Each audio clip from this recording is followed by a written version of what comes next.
Hello everyone and welcome to my YouTube channel. In this video, we'll be discussing the eligibility criteria for cabin crew positions at Air India. If you're interested in pursuing a career as a cabin crew member, it's important to be aware of the qualifications and requirements before applying.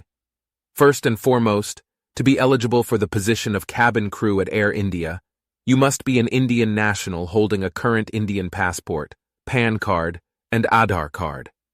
You should also be between the ages of 18, 27 years if you're a fresher, until 35 for experienced crew members.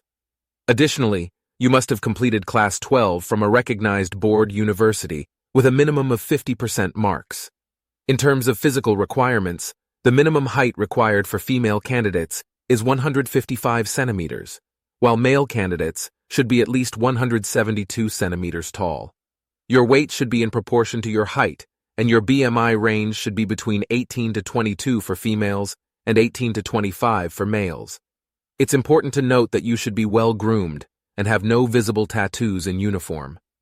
Another important requirement is fluency in English and Hindi, since you'll be required to communicate effectively with passengers.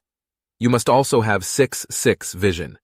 If you meet all these requirements, you're eligible to apply for a cabin crew position at Air India. It's important to act fast, since applications for this role are pan-India, meaning there will be many applicants. So don't waste any time and fill up the application form now. Also, I request everyone to subscribe to my channel for more informative videos like this one. Thank you for watching.